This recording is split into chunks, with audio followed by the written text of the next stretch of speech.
नमस्कार दोस्तों, स्वागत है आपका अपने YouTube चैनल इलाइट एकेडमी में। लास्ट क्लास में देखिएगा हमने परमुटेशन कॉम्बिनेशन से रिलेटेड जो भी कंसेप्ट था उसको डिटेल में समझा था, बेसिक से समझा था कैसे क्या होता है। इस वीडियो में हम इस लेक्चर में समझेंगे प्रीवियस ईयर के कुछ क्वेश्चंस जो अधिकतर एग्जाम में पूछे जाते हैं, उन क्वेश्चन पर हम डिटेल में डिस्कस करेंगे। ठीक है, चलिए जी स्टार्ट करते हैं और समझते हैं उन क्वेश्चन को जो डिटेल में पूछे जाते हैं, जो अधिकतर एग्जाम में पूछे जाते हैं। चलिए फर्स्ट क्वेश्चन देखिएगा। फर्स्ट क्वेश्चन क्या है, बिल्कुल बेसिक से स्टार्ट करते हैं। मोहन के 3 बच्चे हैं जिसमें कम से कम एक लड़का है और उसके 2 लड़के एवं एक लड़की होने की प्रायिकता बताइए। देखिएगा यहां पे उसने प्रायिकता पूछी गई है। ठीक है, तो देखिए क्वेश्चन अक्सर पूछा जाता है एग्जाम में। क्वेश्चन क्या है, मोहन के 3 बच्चे हैं, मोहन के 3 बच्चे हैं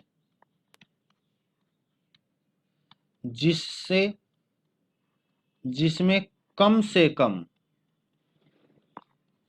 एक लड़का है, उसके 2 लड़के व एक लड़की है। ठीक है, एक लड़की होने की प्रायिकता बताइए, होने की प्रायिकता बताइए। अब देखिएगा उसके बच्चे कितने हैं टोटल। यदि आप यहां पे सॉल्यूशन देखोगे तो उसके टोटल बच्चे कितने हैं।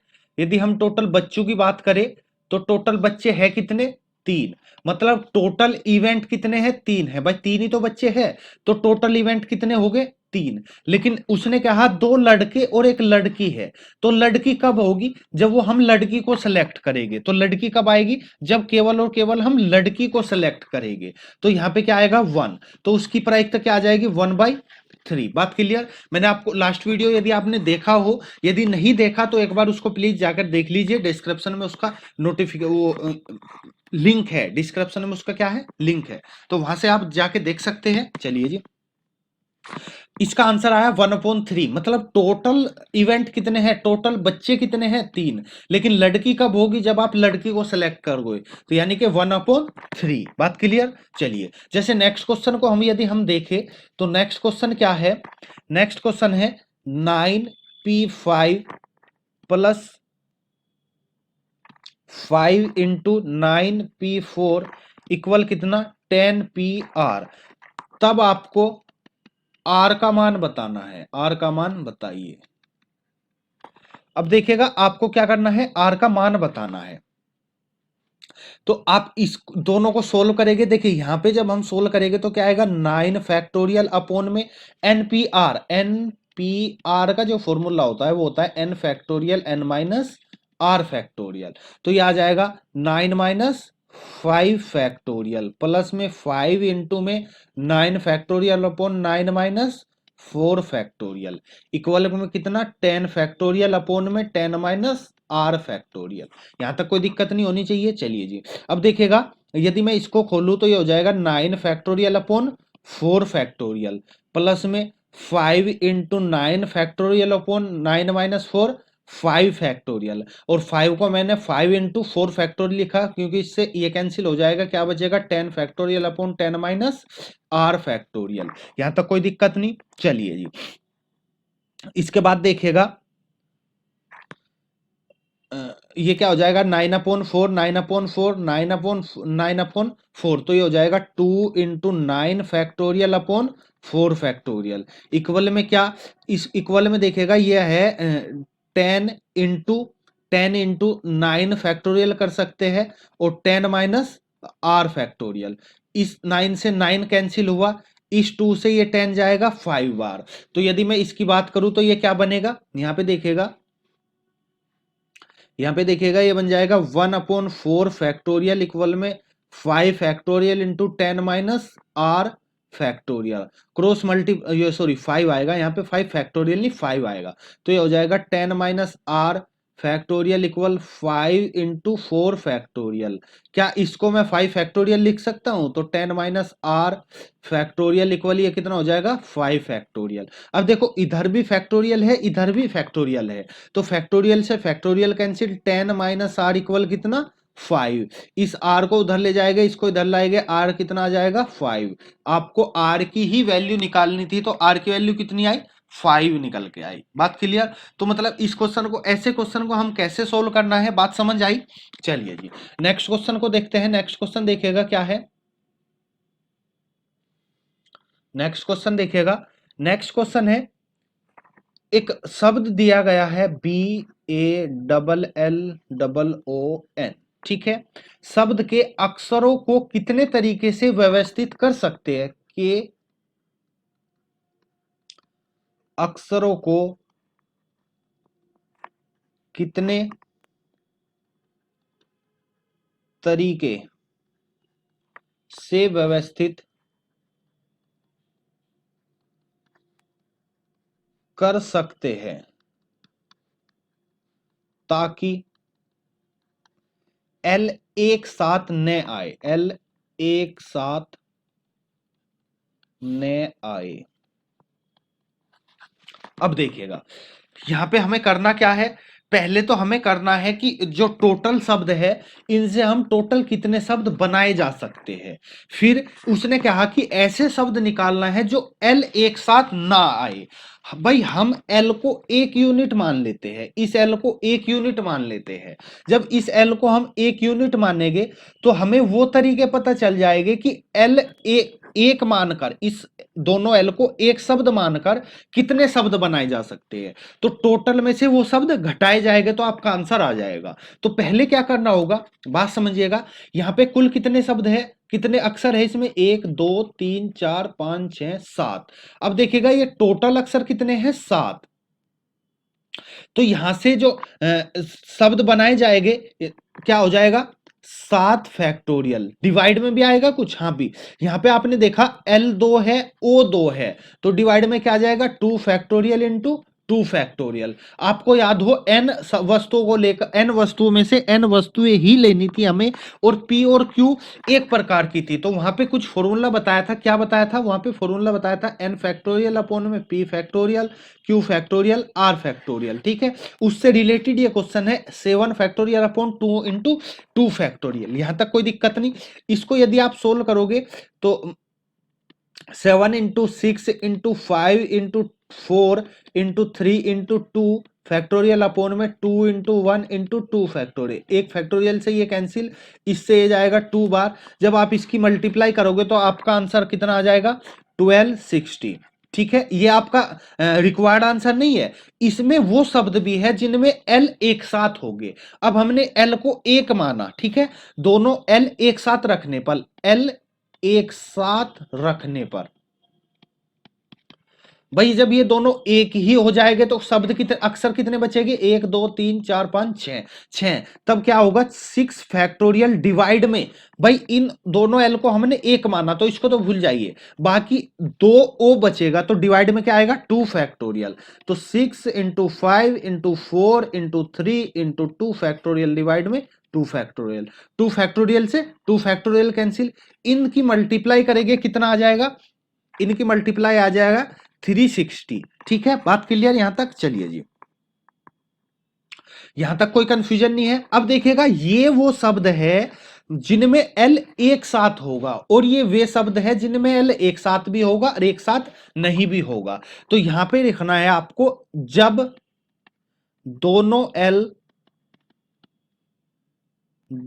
एल एक साथ नहीं होंगे, नहीं होंगे, तो क्या आएगा? 1260 माइनस 360, तो आपका कितना आंसर आ जाएगा? 900। ये आपका करेक्ट आंसर होगा। बात समझ आई? चलिए जी इसको ध्यान से समझिएगा। इसने कहा एल को एक साथ रखना है, ठीक है। इस तरीके से आपको काफी क्वेश्चन दिए जाएंगे, तो वे सब क्वेश्चन आपको इसी मेथड से करने हैं, ठीक है। उम्मीद है ये क्वेश्चन आपको अच्छे से समझ आया होगा। लेकिन यदि फिर भी आपको लगता है कि कोई कंफ्यूजन है या कोई डाउट है तो आप एक बार इसकी वीडियो को रिवाइंड कीजिएगा और उसको मतलब दोबारा देखोगे तो आपको बिल्कुल क्लियर हो जाएगा। ठीक है, चलिए नेक्स्ट क्वेश्चन करते हैं। देखिए हम यहाँ पे वो क्वेश्चन कर रहे हैं जो एग्जाम में पूछे गए हैं।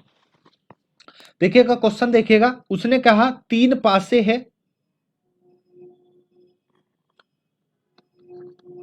3 पासे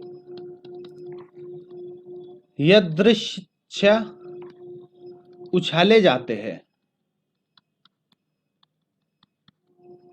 इसको आप इंग्लिश में समझ सकते हो रैंडमली। मतलब आप ये वर्ड याद रखिएगा, जहां पर रैंडमली आएगा मतलब वहां पे कंडीशन रहेगी कॉम्बिनेशन वाली। जहां पर रैंडमली आएगा वहां पे कंडीशन रहेगी कॉम्बिनेशन वाली। चलिए इसको अभी आगे देखते हैं, आगे क्वेश्चन क्या कह रहा है। उछाले जाते हैं, किसी भी एक पासे पर 3 आने की प्रायिकता बताइए। किसी भी एक पासे पर 3 आने की प्रायिकता बताइए।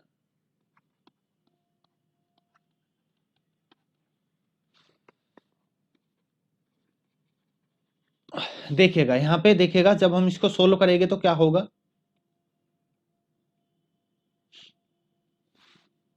देखिएगा 1 पासा, 2 पासा और 3 पासा। ठीक है, हमने इन तीनों को एक साथ उछाला।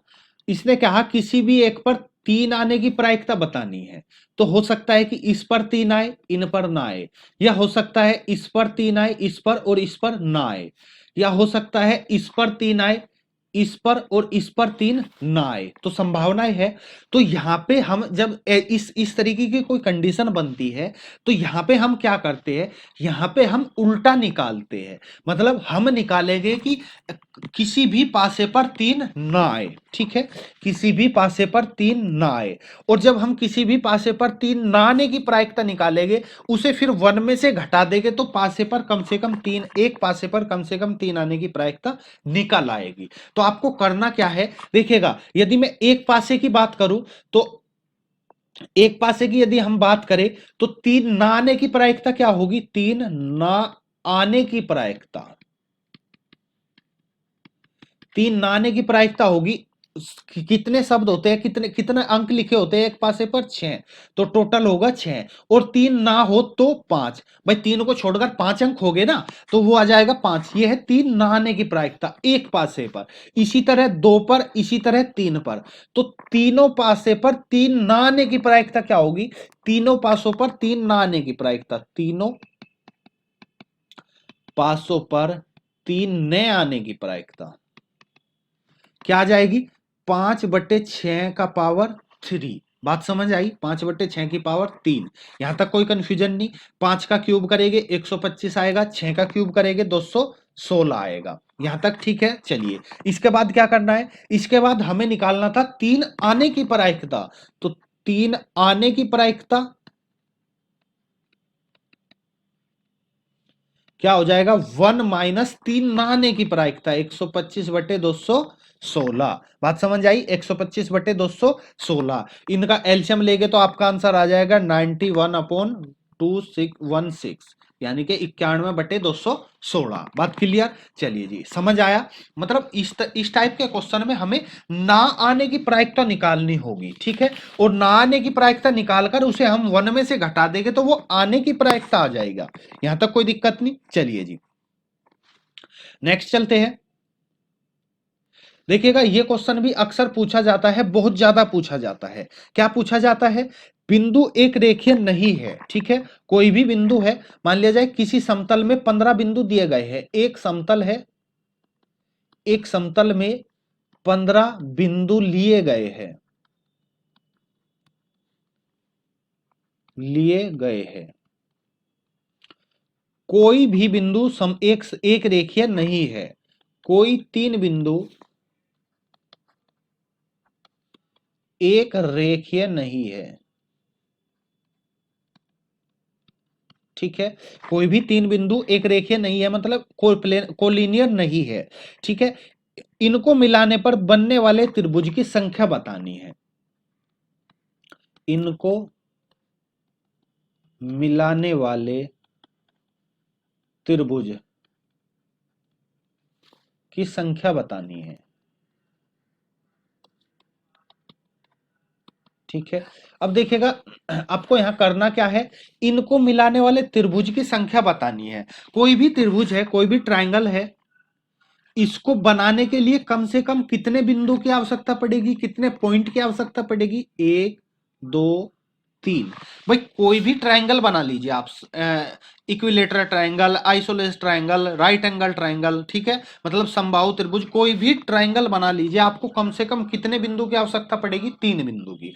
अब देखिएगा जब आप त्रिभुज बना रहे हो तो 3 बिंदु एक साथ सिलेक्ट करोगे। भाई 3 बिंदु हमें ये लेने हैं, तो हमने तीनों को एक साथ सिलेक्ट किया ना। कोई भी 3 बिंदु लेने हैं तो उनको एक साथ सिलेक्ट करना पड़ेगा। और जब एक साथ सिलेक्ट करना है तो 15 में से हमें 3 कितनी प्रकार से लिए जा सकते हैं, ये तरीका हमें निकालना है। क्या 15 में से 3 हमें कितने प्रकार से ले सकते हैं, तो क्या आएगा, मतलब 15C3। त्रिभुज बनाने के कितने प्रकार हो गए, 15C3। यदि हम इसको एक्सपेंड करें तो 15 फैक्टोरियल डिवाइड में 3 फैक्टोरियल और 15 माइनस 3 फैक्टोरियल। 15 माइनस 3 मतलब 12 फैक्टोरियल। 15 को हम 12 तक खोलेंगे तो 15 14 13 एंड 12 फैक्टोरियल डिवाइड में 3 फैक्टोरियल को खोलेंगे 3 इंटू 2 इंटू 1 इंटू 12 फैक्टोरियल। इससे ये कैंसिल, और ये इसको कैंसिल कैंसिल करेंगे, सोल्व करेंगे तो कितना आ जाएगा, देखिएगा 5, इससे ये 5 बार जाएगा और 2 से ये 7 बार जाएगा। ठीक है, इनकी मल्टीप्लाई करेंगे तो मल्टीप्लाई करने पर आपका आंसर आ जाएगा 455। बात क्लियर, चलिए जी, उम्मीद है आपको बिल्कुल अच्छे से समझ आया होगा। देखिए जहां पर हमें मतलब इकट्ठा लेने की बात हो तो वहां पे हमें सी लगाना होगा। हो सकता है इसी टाइप का कोई क्वेश्चन दे दे और आपको दे दे कि 4 बिंदु संरेखीय है, कोप्लेनर है। 4 बिंदु क्या है, कोप्लेनर है। तो आपको इन 4 बिंदु से बनने वाले ट्राइंगल जो होंगे वो हमें निकाल देने होंगे। मतलब जैसे मान लिया जाए यही क्वेश्चन है सेम बिल्कुल, उसने कहा कि 4 बिंदु संरेख है, मतलब एक रेखा में है या कोप्लेनर है, ऐसे कह लीजिए।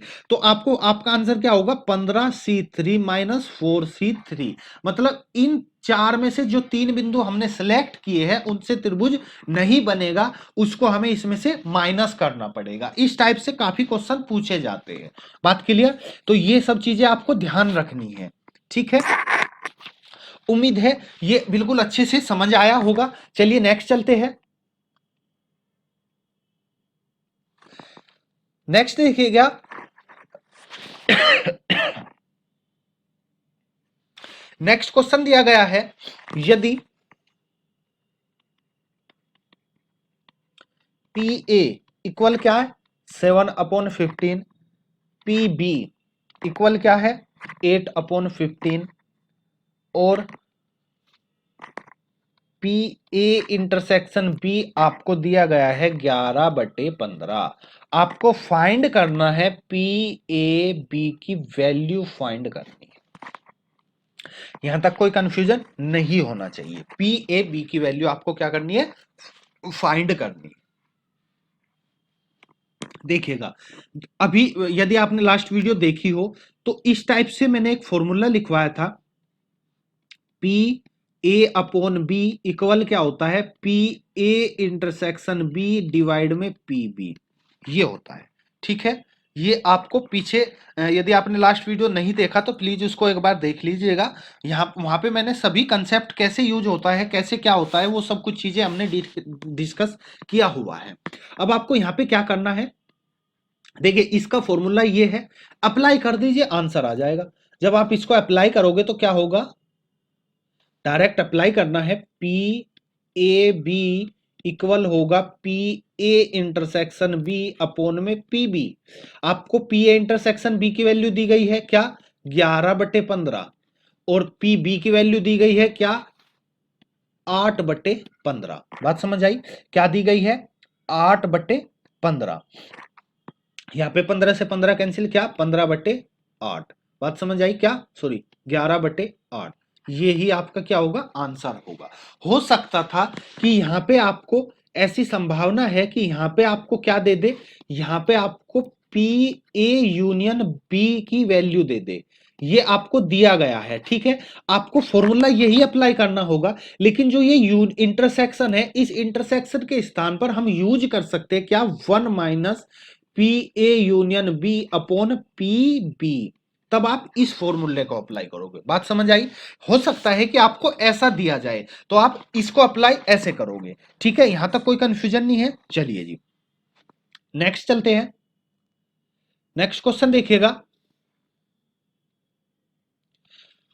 हम यहां पे केवल प्रीवियस ईयर को डिस्कस कर रहे हैं, कोई डिटेल में क्वेश्चनों को नहीं कर रहे, मतलब क्वेश्चनों की प्रैक्टिस नहीं कर रहे। जो प्रीवियस ईयर है उनको हम समझ रहे हैं, उनकी प्रैक्टिस कर रहे हैं। बात समझ आई ना? चलिए जी, तो जैसे एक क्वेश्चन है उसको देखिएगा। एक सिक्कों को 6 बार उछाला जाता है। कोई सिक्का है, एक सिक्के को 6 बार उछाला जाता है,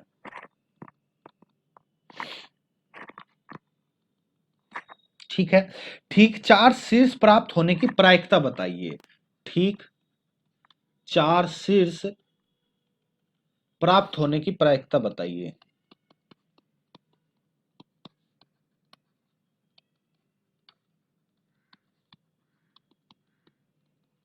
देखिएगा, जब हम इसको सोल्व करेंगे तो आप देखोगे कि कोई भी शीर्ष हो, सॉरी, कोई सिक्का है, ठीक है, उसके दो ही हो सकते हैं, या तो फिर शीर्ष आएगा या फिर है वो आएगा टेल आएगा, ठीक है। या तो हेड आएगा या फिर टेल आएगा, या तो हेड आएगा या टेल आएगा। उसने कहा शीर्ष मतलब हेड। उसने कहा 4 शीर्ष आने की प्रायिकता बतानी है आपको। क्या बतानी है? 4 शीर्ष आने की प्रायिकता। अब देखो कोई भी सिक्का है, उसको आप 6 बार उछालोगे, ठीक है। तो एक प्रयास कितना, एक बार उछालने पर कितने मतलब टोटल प्रयास होगा 2। 2 को आपने 6 बार उछाला तो टोटल प्रयास हो जाएगा 2 की पावर 6। कितनी बार उछाला? 6 बार उछाला, तो टोटल प्रयास कितने हो जाएंगे? 2 की पावर 6। मतलब कैसे? 2 into 2 into 2 into 2 into 2 into 2, मतलब एक बार उछाला, 2 बार उछाला, 3 बार, 4 बार, 5 बार, 6 बार, तो टोटल प्रयास आ जाएगा 64। भाई 2 की पावर 6 करेंगे तो टोटल प्रयास कितना आ जाएगा? 64। लेकिन आपको इन 6 में से 4 सेलेक्ट करने हैं। भाई 6 में से 4 आना चाहिए, ठीक है। 6 में से क्या आना चाहिए? 4 आना चाहिए। और 4 हम क्या करेंगे? रैंडमली सेलेक्ट करना है। तो रैंडमली के लिए क्या आएगा? 6C4। जब आप इसको सोल्व करोगे तो क्या आ जाएगा? 6 फैक्टोरियल बटे 4 फैक्टोरियल इंटू में 2 फैक्टोरियल, 6 इंटू 5 इंटू 4 फैक्टोरियल बटे 4 फैक्टोरियल इंटू 2 फैक्टोरियल। इससे कैंसिल, 2 से जाएगा 3 बार 15, ठीक है। तो मतलब 4C3 15। तो 15 ऑप्शन हो गए। जब आपके मतलब आपको हेड प्राप्त होगा, तो हेड प्राप्त होने की प्रायिकता क्या होगी? 15 बटे 64। हेड प्राप्त होने की प्रायिकता क्या? 15 बटे 64। बात क्लियर? चलिए ठीक है, यहां तक आपको बिल्कुल अच्छे से समझ आया है, ठीक है। इसके बाद नेक्स्ट क्वेश्चन देखिएगा।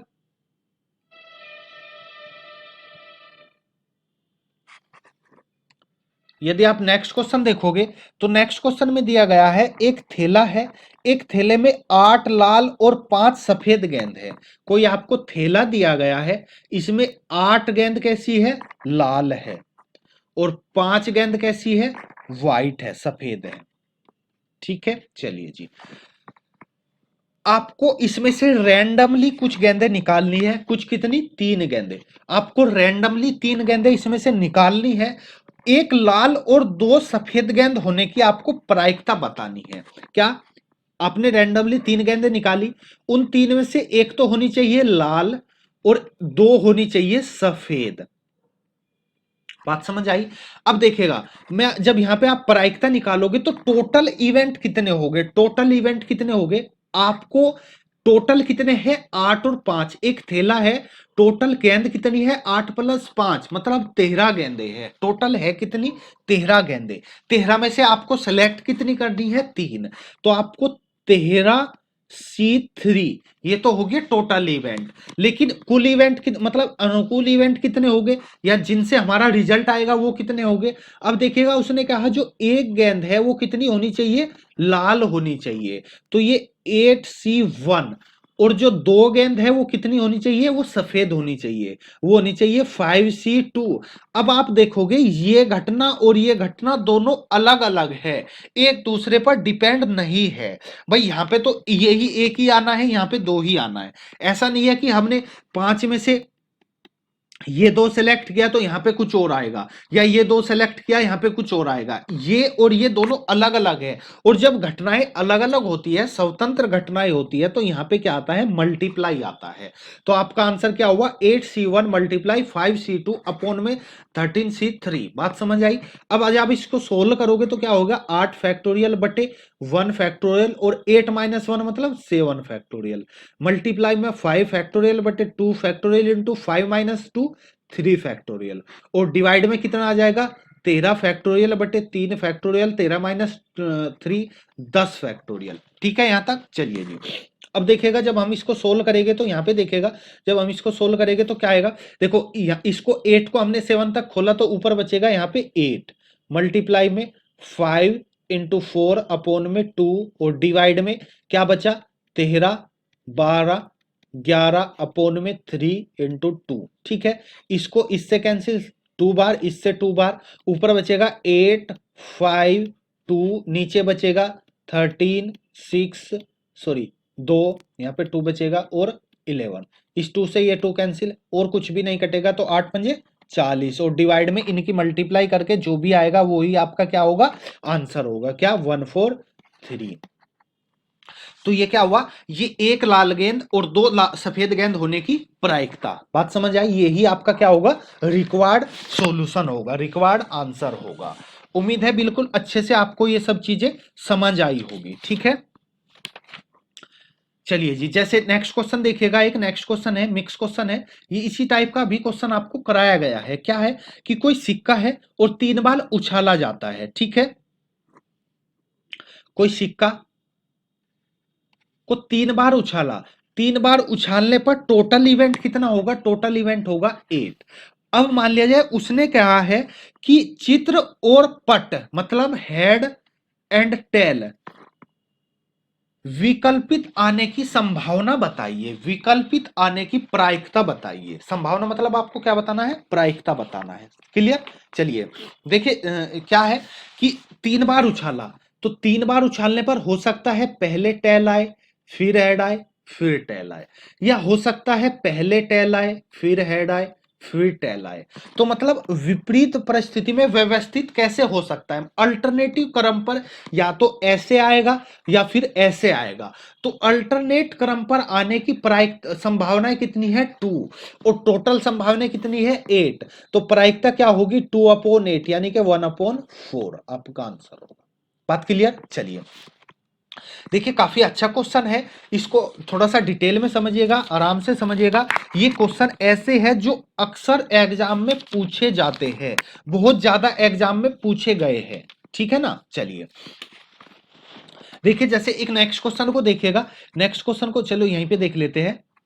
नेक्स्ट क्वेश्चन क्या है कि एक बहुभुज है जिसके विकर्णों की संख्या, एक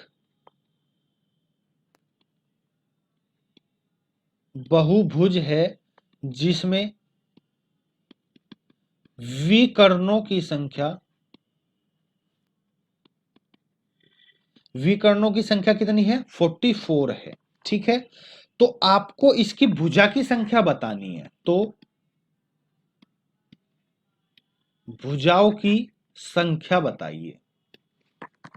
देखिएगा कोई भी त्रिभुज है, सॉरी कोई भी बहुभुज है, हमने कोई n बिंदु लिए, कोई भी n बिंदु लिए, n बिंदु में से हमें लाइन ड्रॉ करनी है। भाई कोई भी बहुभुज है, हो सकता है उसकी लाइन हो या विकर्ण हो, कोई भी लाइन ड्रॉ करनी है, तो n बिंदुओं में से हमें लाइन ड्रॉ करने के लिए कितने बिंदु चाहिए, कम से कम 2। तो सीधी सी बात है, n में से हमें 2 लेना होगा भाई, n में से हमें 2 लेना होगा, लेकिन उनमें से जो n है वो क्या है, वो भुजा भी तो होगी। n उसकी क्या होगी, भुजाएं होगी। जितनी भुजा होगी उतने ही बहुभुज के बिंदु होंगे, शीर्ष होंगे। तो n टोटल भुजाएं बनेगी NC2, लेकिन उसमें से n भुजा निकालने पर क्या बचेगा, ये विकर्ण बचेगा, और इसकी वैल्यू है 44। बात समझ आई? तो आपको सीधा लिखना है विकर्णों की संख्या NC2 माइनस n इक्वल कितना, 44। यहां तक कोई कंफ्यूजन नहीं है। बस अब आप इसको सोल्व करना है, क्या, n फैक्टोरियल डिवाइड में 2 factorial into n minus 2 factorial minus n equal 44। जब आप इसको सोल्व करोगे तो ऊपर आएगा n माइनस 1 डिवाइड में n माइनस 2, डिवाइड में बचेगा 2 और माइनस n इक्वल 44।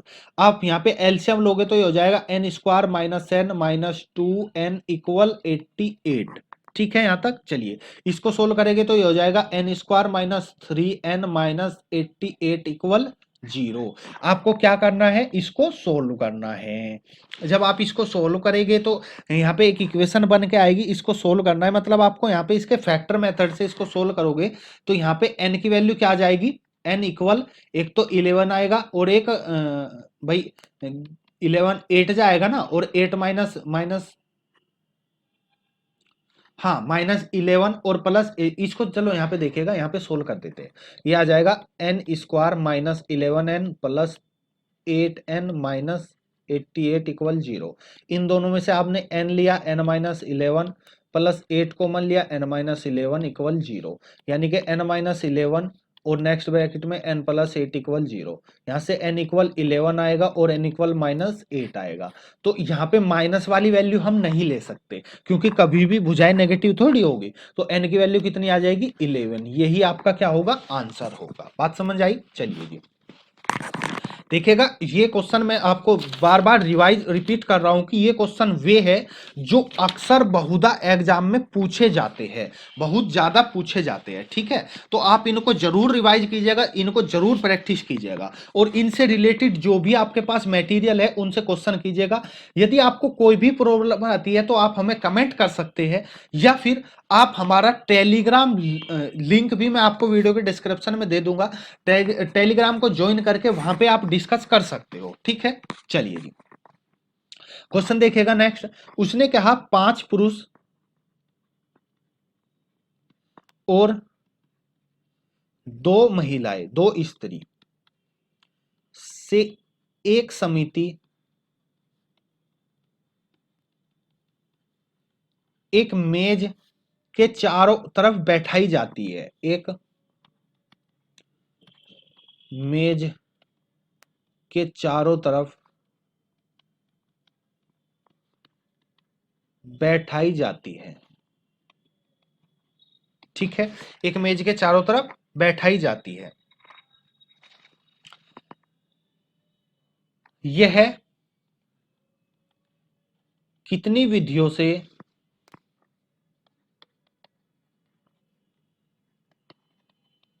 किया जा सकता है, किया जा सकता है, जबकि कोई भी स्त्री एक साथ न बैठे।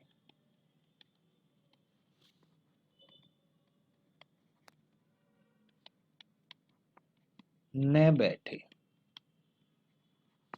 देखिएगा, देखिए क्वेश्चन यहाँ पे आपको कुछ नहीं समझ आ रहा तो प्लीज देखिए, जब मैं साथ साथ क्वेश्चन को बोलता भी रहता हूं, तो आप यदि राइटिंग में समझ नहीं आ रहा तो आप जो मैं बोल रहा हूं उसको सुनकर भी आप अपना क्वेश्चन लिख सकते हो। ठीक है, ये मेरा मेरा सैंपल है, मतलब मेरा कहने का मतलब है ये एक सैंपल पेपर क्वेश्चन है। ठीक है, इस टाइप के क्वेश्चन आप अपने पास मटेरियल होगा, आपके पास कहीं से भी इंटर की बुक ले लीजिए, उसमें बहुत सारे मटेरियल मिल जाएंगे, वहां से आप ले सकते हो। ठीक है, जब हम इसको सोल्व करेंगे, देखिएगा ध्यान से देखिएगा, यहां पे इसने कहा कि पांच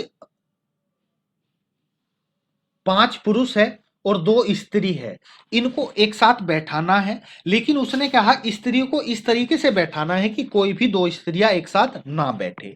जब कोई भी दो स्त्रियां एक साथ ना बैठे तो सबसे पहले हम पुरुषों को बैठाएंगे। 5 पुरुषों को गोल मेज के चारों तरफ बैठाना है, ठीक है। तो देखो गोल मेज के चारों तरफ बैठाना है, तो इसमें इधर और इधर हम इधर भी बैठा सकते हैं या फिर इधर भी बैठा सकते हैं, लेकिन इनमें दक्षिणावर्त और वामावर्त में अंतर होगा। मैंने आपको लास्ट वीडियो में समझाया है कि जब गोल मेज की तरफ बैठाते हैं तो उसमें दो तरीके से बैठाते हैं, या तो n-1 फैक्टोरियल होगा या n-1 फैक्टोरियल डिवाइड 2 होगा। ये कब होगा? ये जब होगा जब कभी अंतर नहीं होगा, लेकिन अंतर होने पर ये रिजल्ट आएगा, ठीक है। तो जब 5 पुरुषों को आप गोल मेज के चारों तरफ बैठाओगे तो यहां पे आप लिखोगे 5 पुरुषों को बैठाने का तरीका,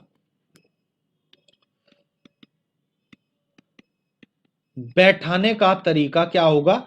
5-1 फैक्टोरियल मतलब 4 फैक्टोरियल। यहां तक कोई कंफ्यूजन नहीं। अब देखिएगा, हमने पांच पुरुष बिठा दिए, 1 2 3 4 5। ये 5 पुरुष बैठाए तो इनके बीच में कितनी जगह है? 2 3 4 5। 5 जगहों पर आप स्त्री को बैठा सकते हो, लेकिन स्त्री है कितनी? 2। आपको बैठानी कितनी है? 5। तो 5 में से आपको 2 बैठानी है, ठीक है भाई। पहले मान लिया जाए एक स्त्री यहां पे बैठाती, तो उससे अगली स्त्री को आप यहां भी बैठा सकते हो, यहां भी बैठा सकते हो, कहीं पे भी बैठा सकते हो। पहले आप एक बैठाओगे, उसके बाद दूसरी बैठाओगे, ठीक है। ऐसा थोड़ी दोनों को एक साथ धर दोगे भाई। पहले आप एक बैठाओगे, उसके बाद दूसरी को बैठाओगे, कहीं पे भी बैठा सकते हो। मतलब एक बैठाने के बाद आपके पास ऑप्शन रहेगा। ऑप्शन रहेगा तो इस मेथड में आएगा 5 में से आपको 2 लेने हैं पी, ठीक है। क्रमचय लेने हैं, क्रमचय आएगा, ठीक है। तो इसका क्या मेथड होगा? 5 फैक्टोरियल बटे 5 में से 2 गए 3 फैक्टोरियल। इसको सोल्व करेंगे 5 into 4 into 3 factorial upon 3 factorial, ये कैंसिल, 5 चौक 20। और यहां पे था 4 फैक्टोरियल। तो कुल तरीके कितने हुए? कुल तरीके हुए 4 फैक्टोरियल इंटू पीस। आपका आंसर जो भी आएगा इन दोनों की मल्टीप्लाई कर देना है। 4 फैक्टोरियल की वैल्यू होती है 24, इन दोनों की मल्टीप्लाई करेंगे 480 आपका आंसर होगा। बात क्लियर? यानी कि आप 480 तरीके से उनको आगे पीछे मतलब स्त्री और पुरुषों को किसी गोल मेज के चारों तरफ बैठाकर उनकी समिति व्यवस्थित कर सकते हो। बात क्लियर? चलिए नेक्स्ट क्वेश्चन पर चलते हैं।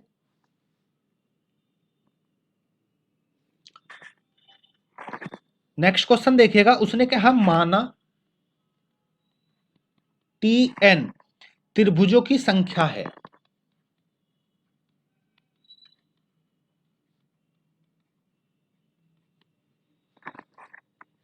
जो किसी नियमित बहुभुज n भुजा के कोणीय बिंदु को जोड़ने से बने हो, ठीक है। जो किसी बहुभुज के कोणीय बिंदु, या आप बिंदु लिख लीजिए, बिंदुओं को जोड़ने से बने हो, ठीक है। यदि Tn+1 माइनस Tn इक्वल है 20n, तो 21, तो n का मान बताइए। आपको क्या बताना है? n की वैल्यू बतानी है। जब आप यहां पे सोल्व करेंगे, देखिएगा सोल्व करने में क्या करना है आपको। जब हम इसको क्या करेंगे? सोल्व करेंगे, देखिए n भुजा है, n भुजा है तो उसके n ही बिंदु होंगे, और n ही बिंदु होंगे, n बिंदु से कितने त्रिभुज बनाए जाएंगे ये चीजें आपको पीछे पता है, पीछे कहीं आपको बताया था, ठीक है भाई। n बिंदु है, n से कितने त्रिभुज बनाए जा सकते हैं? NC3। आपको Tn दिया गया है, Tn होता है NC3। यहां तक उम्मीद है आपको समझ आया होगा। अब देखिएगा n+1 मतलब उसने n+1 बिंदु दिए तो भी n+1 C3 आएगा। भाई देखिए आप बिंदुओं को ही तो बदल रहे हो, लेकिन लेने तो आपको 3 ही है भाई। आप टोटल बिंदुओं को बदल रहे हो, लेकिन आपको लेना तो 3 ही पड़ेगा। अब आपको लेना 3 ही पड़ेगा। NC1 प्लस NC3 आपको दिया गया है TN+1 माइनस TN इक्वल दिया गया है TN+1 माइनस TN इक्वल दिया गया है 21। आपको इन दोनों की वैल्यू यहां पे पुट कर देनी है। इनकी वैल्यू पुट करने के बाद जो भी आपका आंसर आएगा वही रिजल्ट होगा। ठीक है, तो पुट कीजिएगा। ये है N+1C3 माइनस NC3 इक्वल 21। इसको एक्सपेंड कीजिएगा N+1 फैक्टोरियल डिवाइड में N फैक्टोरियल, सॉरी 3 फैक्टोरियल और N-3 फैक्टोरियल माइनस में N फैक्टोरियल डिवाइड में 3 फैक्टोरियल N-3 फैक्टोरियल इक्वल क्या आ जाएगा 21। बात क्लियर? चलिए देखिए, इसको जब हम करेंगे तो क्या होगा, N+1 N फैक्टोरियल डिवाइड में क्या आएगा, डिवाइड में आएगा 3 फैक्टोरियल। देखिए ये बनेगा N-2 फैक्टोरियल। यहाँ पे N-3 है तो ये मैंने लिख दिया N-2 और N-3 फैक्टोरियल इक्वल माइनस में आया N फैक्टोरियल डिवाइड में 3 फैक्टोरियल N-3 फैक्टोरियल डिवाइड में 21। ठीक है, देखिएगा यहाँ पे N factorial common, 3 factorial common, N-3 factorial common. यहाँ तक कोई कंफ्यूजन नहीं भाई, ये दोनों कॉमन है तो क्या बचेगा, इसको हम एक बार थोड़ा सा ऊपर से इरेज कर लेते हैं।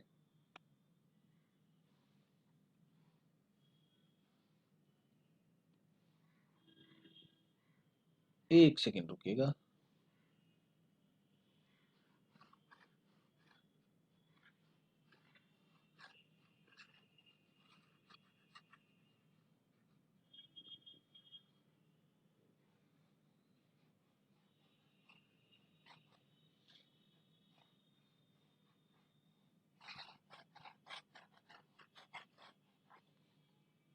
चलिए जी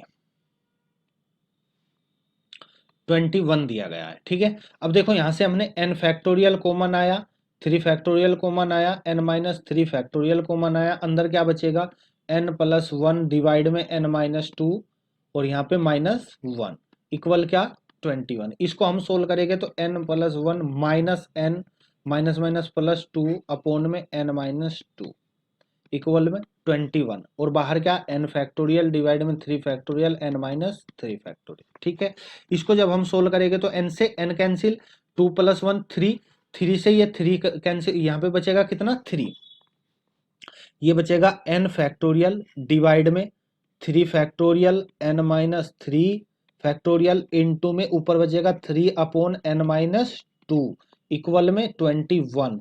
अब आप यहाँ पे देखोगे इससे ये कैंसिल होने पर ऊपर बचेगा N फैक्टोरियल, नीचे बचेगा 2 फैक्टोरियल और ये टोटल हो जाएगा N-2 फैक्टोरियल इक्वल 21। क्या 21? यहां तक क्लियर? चलिए अब देखिएगा इस N को, इसके बाद मैं देखें यहाँ पे देखेगा इस N को 2 बार खोलेंगे क्या आ जाएगा N N-1 और ऊपर N-2 फैक्टोरियल, नीचे बचेगा 2 इंटू में N-2 फैक्टोरियल, इससे ये कैंसिल डिवाइड इक्वल में 21।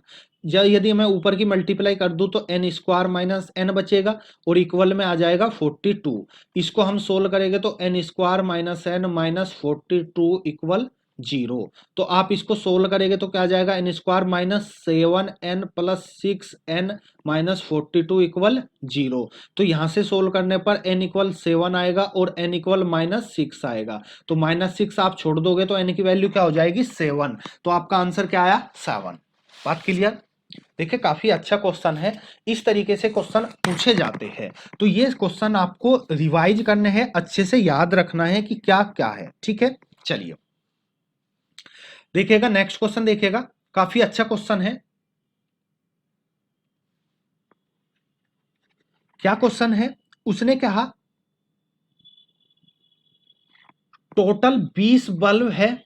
ठीक है, आपको इन 20 बल्ब में से 3 बल्ब सेलेक्ट करने हैं और 3 बल्ब सेलेक्ट ऐसे करने हैं टोटल टोटल कितने बल्ब है? 20 बल्ब है। आपको 3 बल्ब सेलेक्ट करने हैं, ठीक है, 3 बल्ब सेलेक्ट करने हैं। 3 बल्ब सेलेक्ट करने की प्रायिकता बतानी है। उसने कहा इनमें से 4 बल्ब जो है वो खराब है। अब देखिएगा 4 बल्ब खराब है तो आपको तीनों बल्ब ठीक हो इसकी प्रायिकता बताइए। आपसे पूछा तीनों बल्ब ठीक हो इसकी प्रायिकता बताइए।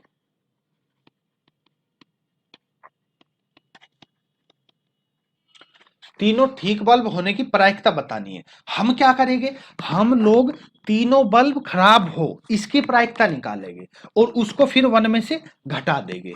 अब देखिएगा हमें 3 में से 20 में से कितने बल्ब लेने हैं? 3 बल्ब लेने हैं। तो कुल इवेंट कितने आ जाएगा? कुल प्रयास 3 बल्ब लेने के प्रकार कुल, या 3 बल्ब लेने के कुल प्रकार क्या आ जाएगा? 20C3। हमें 20 में से कितना लेना है? 3 लेना है, लेकिन वो तीनों खराब हो। तीनों खराब होने के प्रकार कितने आ जाएंगे? 4C3। तो तीनों बल्ब खराब होने की प्रायिकता क्या आएगी? तीनों बल्ब खराब होने की प्रायिकता, खराब होने की प्रायिकता क्या आ जाएगी? 4C3 माइनस वो डिवाइड में 20C3। आप इसको सोल्व करेंगे तो क्या आ जाएगा? 4 फैक्टोरियल बटे 3, यानी कि 3 फैक्टोरियल इंटू 1 फैक्टोरियल डिवाइड में 20 फैक्टोरियल डिवाइड में 3 फैक्टोरियल इंटू 17 फैक्टोरियल।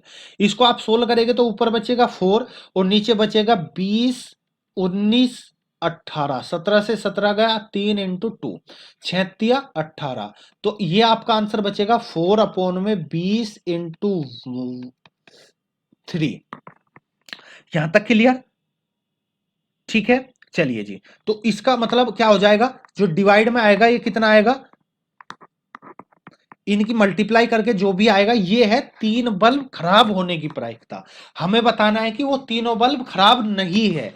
तो तब आपको क्या करना पड़ेगा? 1 - 4/20 इंटू 9 इंटू 3। भाई ये कैंसिल हो जाएगा ना 5 बार। इनकी तीनों की मल्टीप्लाई करेंगे तो 1 - 1 कितना आ जाएगा? 285। क्या आएगा? 285। आप इनको सोल्व करेंगे तो आपका टोटल रिजल्ट क्या आ जाएगा? 284/285। ये आपका आंसर होगा। बात क्लियर? चलिए, उम्मीद है आपको बिल्कुल अच्छे से सब कुछ समझ आया होगा। ठीक है, चलिएगा इसके बाद हम नेक्स्ट क्वेश्चन पर चलते हैं। नेक्स्ट क्वेश्चन को देखते हैं क्या है।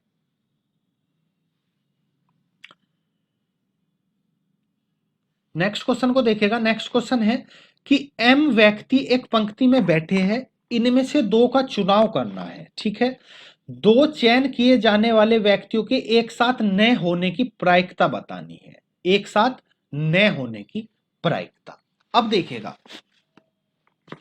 भाई, m व्यक्ति है, एक पंक्ति है, इसमें से m व्यक्ति है, तो m व्यक्ति में से 2 लेने की प्रायिकता क्या होगी? MC2। MC2 हो गया। हमें 2 में से सॉरी m में से हमें 2 सेलेक्ट करना है तो क्या हो गया? MC2 हो गया। क्वेश्चन लिख लीजिएगा। क्या क्वेश्चन है? m व्यक्ति एक पंक्ति में बैठे हैं में है, इसमें से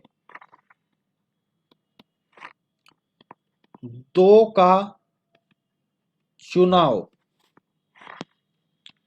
करने की प्रायिकता बताइए। बताइए यदि दोनों एक साथ ना बैठे हो। ठीक है, जब आप इसको सोल्व करेंगे, देखिए दोनों, अब यहां पे समझिएगा m व्यक्ति है, m में से हमें 2 व्यक्ति लेने हैं तो MC2 हो गया टोटल प्रकार। लेकिन वो दोनों व्यक्ति सिलेक्ट किए जाए उसका क्या होगा?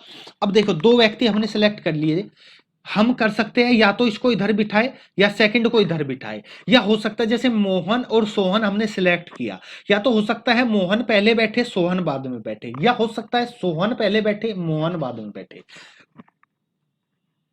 तो इसके कितने प्रकार हैं? दो। मतलब कोई दो व्यक्ति एक साथ बैठने हैं तो उसके कितने प्रकार हो गए? दो प्रकार हो गए। ठीक है, तो यहां पे हम देखेंगे दोनों व्यक्तियों को एक साथ बैठने की प्रायिकता, दोनों व्यक्तियों के एक साथ बैठने की प्रायिकता।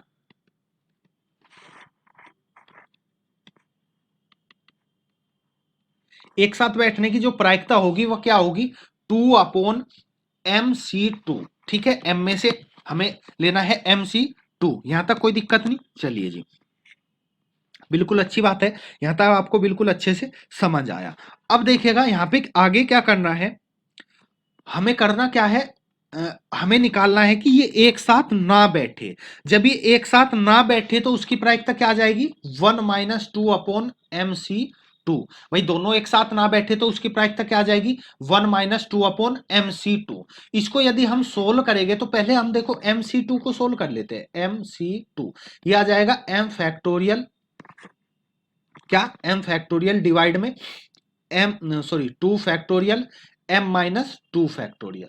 यहां तक कोई दिक्कत नहीं? चलिए अब देखिएगा यहां पे क्या करेंगे, m-1 और ये 2 कैंसिल हो जाएगा, डिवाइड में 2।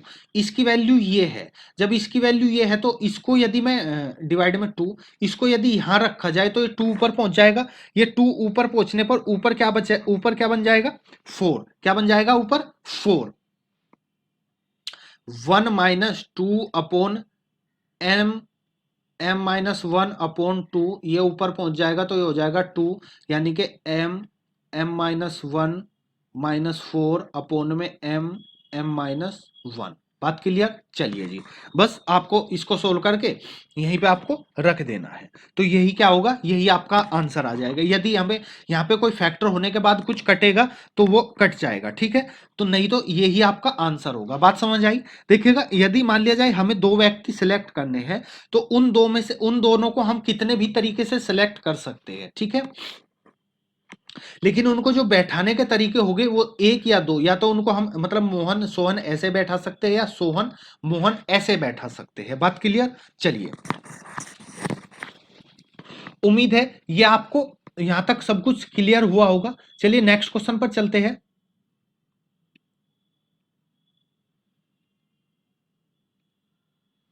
नेक्स्ट क्वेश्चन देखिएगा,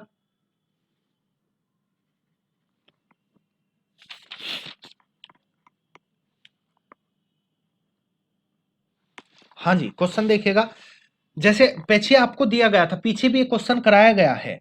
यदि आपको दिया गया है यदि P A union B equal क्या? 1/2, P A inter complement B complement intersection equal दिया है 1/3। आपको पी ए दिया गया है x, पी बी दिया गया है 2x, तो x का मान बताइए। आपको क्या करना है? x की वैल्यू बतानी है। तो देखिएगा जब यहां पे आप x की वैल्यू बताओगे तो उसके लिए क्या करना है, हाँ जी, देखिए इससे रिलेटेड आपको एक फॉर्मूला बताया होगा। क्या? एक फॉर्मूला होता है सीधा, इंटरसेक्शन दिया है, ठीक है, दोनों की अलग अलग वैल्यू दी है, एक फॉर्मूला बताया होगा P A union B equal होता है P A plus P B minus P A intersection B. अब आप देखोगे यहां पे ये भी पता है, ये भी पता है, ये भी पता है, लेकिन ये नहीं पता। ये हमें निकालना होगा इसकी हेल्प से। किसकी हेल्प से? यहां पे हम ये वैल्यू निकालेंगे इसकी हेल्प से। कैसे? हमें पता है कि P A intersection B equal क्या आता है? 1-पी ए यूनियन बी। ठीक है, हमें वैल्यू इसकी निकालनी है, तो पी ए यूनियन बी क्या आ जाएगा, 1 minus P A intersection B. आप इसकी वैल्यू रख दीजिएगा, इसकी वैल्यू क्या दी गई है 1/3, तो आपका आंसर आ जाएगा 2/3। ये 2/3 इसकी वैल्यू है। अब हम यहां पे रख सकते हैं, इसकी वैल्यू रखी मैंने 2/3 इक्वल इसकी वैल्यू x प्लस इसकी वैल्यू 2x माइनस इसकी वैल्यू 1/2। इस 1/2 को इधर प्लस में ले जाएगी, ये हो जाएगा 3x। 3x equal 2/3 plus 1/2। Solution करेंगे तो कितना आ जाएगा 5/6। क्या आएगा 5/6। 3x इक्वल 5/6, तो x की वैल्यू कितनी आ जाएगी 5/18, मतलब 5/18। बात क्लियर। सॉरी, 2 2 जा 4 और 3 7, क्या आ जाएगा 7, 7/18। तो आपका आंसर कितना आएगा 7/18। क्लियर, ठीक है, यहां तक कोई दिक्कत। चलिए जी नेक्स्ट को देखते हैं।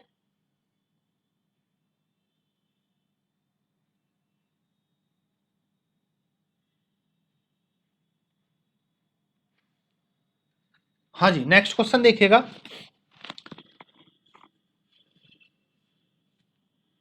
देखिए इसने कहा कि कोई समस्या है, एक समस्या को हल करने का अनुपात, एक समस्या को हल करने का अनुपात ए के पक्ष में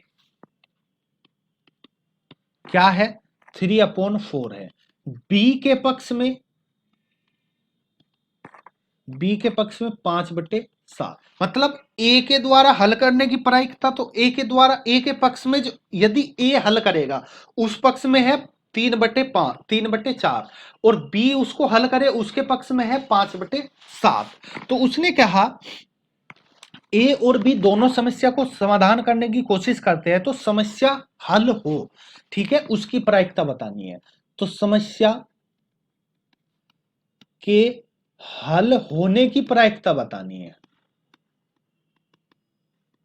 क्या बताना है, समस्या के हल होने की प्रायिकता बतानी है। ठीक है, चलिए जी, तो आपको समस्या हल हो जाए उसकी प्रायिकता कैसे निकालोगे। देखिएगा ए द्वारा हल होने की प्रायिकता क्या होगी। देखिए जो यहां पे दिया गया है ये पक्ष में अनुपात दिया गया है, तो यहां पे आप लिखोगे ए के हल करने की प्रायिकता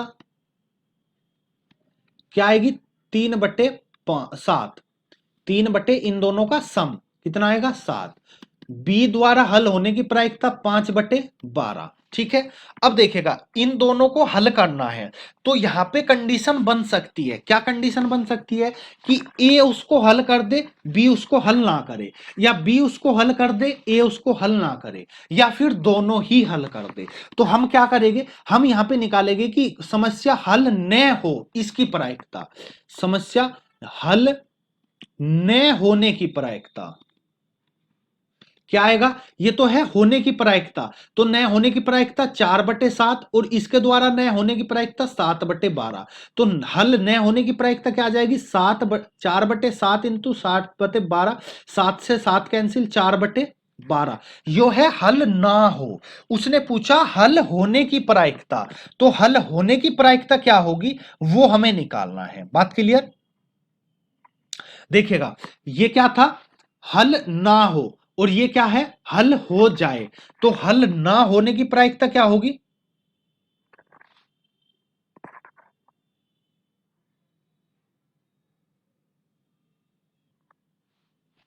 हाँ जी,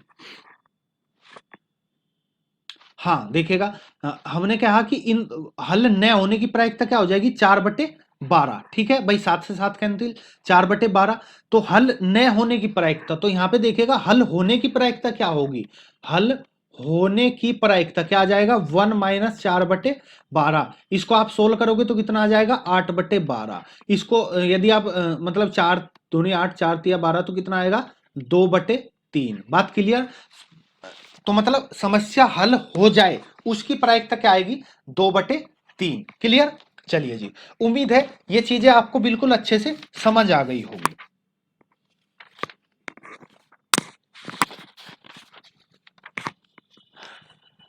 चलिए जी, इसके बाद कुछ क्वेश्चन रह गए हैं, ठीक है, एक दो क्वेश्चन रह गया, उसको हम आगे वीडियो में करा देंगे। यहाँ पे यदि हम इसको इसी में कराएंगे तो ये काफी लंबी वीडियो हो जाएगी, ठीक है।